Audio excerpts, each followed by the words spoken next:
नमस्कार, दैनिक shift time में आप सबका स्वागत है। मैं रश्मि शर्मा, कैमरामैन शुभम भगत के साथ। इस समय हमारे पीछे आप देख रहे हैं ये कारगिल पोर्टर्स।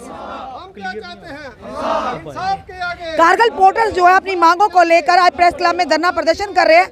ऑपरेशन विजय जो कि जून जुलाई 1999 के दौरान ये शुरू हुआ था। कारगिल वार के दौरान ये लोग जो हैं ये एज ए पोर्टर्स वहाँ पर गए थे और उसी के चलते अपनी मांगों को लेकर आज ये आए हैं। इनसे जानने का प्रयास करेंगे। हमारी मांगे पूरी करो, हमारी मांगे पूरी करो, हमारी मांगे पूरी करो। कारगिल पोर्टर जिंदाबाद, कारगिल पोर्टर जिंदाबाद। इंडिया पोर्टर यूनियन से यहाँ पर आज आप देखिए नीचे कारगिल वार हीरोज 1999 जिंदाबाद, कारगिल पोर्टर जिंदाबाद, कारगिल पोर्टर जिंदाबाद। ऑपरेशन विजय के चलते इन लोगों ने, कई लोग इनमें से इन्होंने जो शहादतें भी दी और कई लोगों ने अपनी जानों को जोखिम में डालकर उस वार का, उस लड़ाई का हिस्सा बने और दुश्मन को धूल चटा दी।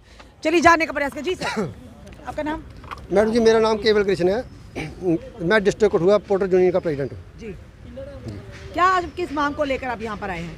मैडम जी, जो 99 में कारगिल वार हुई थी उस समय हमें भर्ती करके वहाँ पे जंग में ले जाया गया था गवर्नमेंट की तरफ से, जो लड़के मुनिशन पोस्टों पे पहुँचा सकें, क्योंकि फौज तो पोस्टों पे लड़ेगी, मुनिशन कौन ले जाए। असला बारूद लेके हम लोग जाते थे।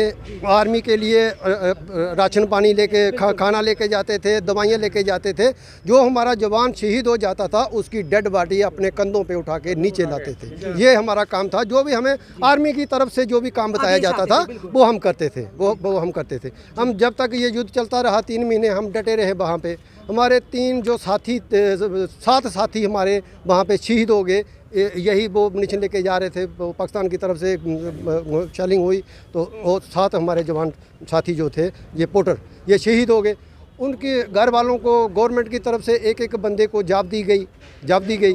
तो जब हम जंग जीत जाते हैं तो हमें बदामी बाग में वहाँ पे बिठाया जाता है। तो हमें एक एक प्रमाण पत्र दिया जाता है आर्मी की तरफ से। कारगिल ऑपरेशन विजय का सर्टिफिकेट, जैसे कोई आर्मी का अफसर मरा होगा या कोई सिपाही मरा होगा उसको मिला होगा परमवीर चक्र, या किसी को मिला होगा शोक चक्र। तो हमें 22 साल में इन गवर्नमेंट ने कौन से चक्कर में डाला है। जब हमें जो सर्टिफिकेट दे के इन्होंने भेज दिया कि जम्मू कश्मीर में कोई भी भर्ती होगी सबसे पहले आपको फर्स्ट अपॉइंटमेंट जो है आपको दी जाएगी। तो हम देखते रहे गवर्नमेंट पे हमें ये बुलाएगी, हमें किसी ने नहीं बुलाया।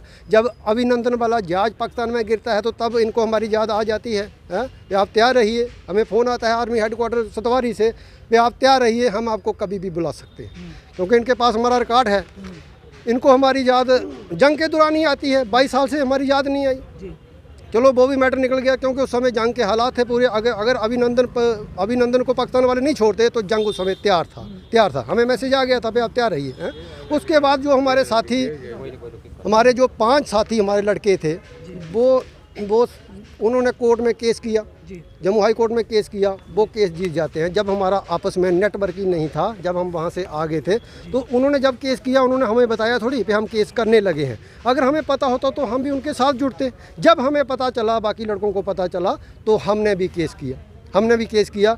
उनको लगा लिया गया, जो लड़के पहले थे उनको लगा लिया गया। और हमारा जो पिटीशन थी वो गवर्नमेंट हाई कोर्ट ने खारिज कर दी। आप लेट हो गए। क्या हम जो युद्ध हुआ था वहाँ पे लेट गए थे? क्या वहाँ लेट गए थे? हमने काम नहीं किया। जो काम उन्होंने किया वही हमने किया है। हम कहते हैं जो बेनिफिट उनको दिया गया है वही बेनिफिट इनको दिया जाए। ये देखो इनको छालीन लगी है उसी जंग के दौरान ये जख्म हमें पाकिस्तान ने दी है। तो वो जंग तो हमने 3 महीने में जीत ली। 22 साल से हिंदुस्तान से हम जंग नहीं जीत पा रहे हैं। पाकिस्तान की जंग तो हमने जीत ली, तो उनको धूल चटा दी। वो हमको हमारी गवर्नमेंट ने धूल चटा दी। हमको हमारी गवर्नमेंट ने 22 साल से हमें धूल चटा रहे। कभी सड़कों पे, कभी कोर्ट में जाते हैं। अभी इनके पास इतने पैसे भी नहीं है। 7-8 साल हो गया इन्होंने कोर्ट में गए हुए, किसी से उधारे पैसे लेते हैं, किसी से कुछ करते हैं। बिल्कुल गरीब लोग हैं ये। कोर्ट में भी पैसे पूरे बर्बाद कर दिए, बिल्कुल डैमेज पड़े हैं। अभी कोई कहता है इनको आसें थी कि कोर्ट हमारी फेवर में देगा, अगर वो लगाए तो हमें भी लगाएगा। तो हमें नहीं लगाया गया, क्योंकि हमें गुस्सा है कि हम बर्बाद हो गए, हमारे पास बचा नहीं है कुछ भी। ये सभी गरीब लोग हैं, तो हमारे साथ ऐसा इन्होंने व्यवहार किया है। तो मैं यही गवर्नमेंट से रिक्वेस्ट करूंगा कि ये जो लोग हैं ये देशभक्त लोग हैं। अगर आज भी देश को इनकी ज़रूरत पड़ती है तो ये आज भी कोई जंग होगी, चीन के साथ होगी, पाकिस्तान के साथ होगी, आप जब हमें बुलाओगे हम हिंदुस्तान के लिए अपना लास्ट खून का एक कतरा तक बहाने के लिए तैयार है। पर इनको इंसाफ दीजिए। मेरी यही आपसे, आपके माध्यम से हमारी जो ये जो आपको हमने इंटरव्यू दिया है, ये हमारा इंटरव्यू पूरा दिल्ली तक जाना चाहिए, मोदी को दिखना चाहिए, राजनाथ सिंह को दिखना चाहिए, अमित शाह को दिखना चाहिए। ये देखो, ये ऐसे जख्म जो पाकिस्तान ने दिए हैं हमें, वो हमने खाए। पर हिंदुस्तान की गवर्नमेंट को सोचना चाहिए भाई, इन्होंने इतनी कुर्बानी दी है तो कम से कम इनको भी कुछ ना कुछ रिलीफ दे। चलिए, जय हिंद, जय भारत। इनका जानते हैं, इन्होंने ये सर्टिफिकेट, आपका नाम क्या है? मेरा नाम जीत राज। जी, ये आपका ही सर्टिफिकेट जब आपको मिला था, रिपोर्टर आप गए थे जो कारगिल वार में। हाँ जी। तो क्या कहना चाहेंगे आज? पकड़िए। हम कहना चाहते हैं तीन बातों में, हमारे को चाहे पैसा दे दे, चाहे पेंशन दे दे हमारे को गवर्नमेंट, ठीक है, तो चाहे हमारे को जॉब दे दे। इनकी पड़ी है 10 साल, जो 5 साल किसी की पड़ी है, उससे भी इनको देनी चाहिए। हम लड़ाई के दौरान गए थे, जब जंग हो रही थी, गोलियों पर उन्होंने सभी को गोल लगी, हमारे को भी गोल लगी है। अभी टांगों में हमारे दोनों को गोली में लगी है, दोनों टोंगे में। हम फिर भी हम इसकी कोई परवाह नहीं की है, हम फिर भी लगे रहे काम करने में, गोले उठाते रहे। बहुत डेंजर जगह, उधर किसी को कोई नहीं जा पाता है, जहाँ पर हम लेके आए हैं। बहुत डेंजर जगह है, ये बात है। लाशें उठाई हैं उनकी, फौजियों की, कंधे उठा के नीचे लानी है। 3 किलोमीटर चलना पड़ता है पौड़ी पर, बहुत बड़ी बड़ी पहाड़ी, ऊपर से सूखा होता है, ऊपर धूप निकली है, नीचे पानी होता है। ये बात है, बहुत डेंजर जगह होती है।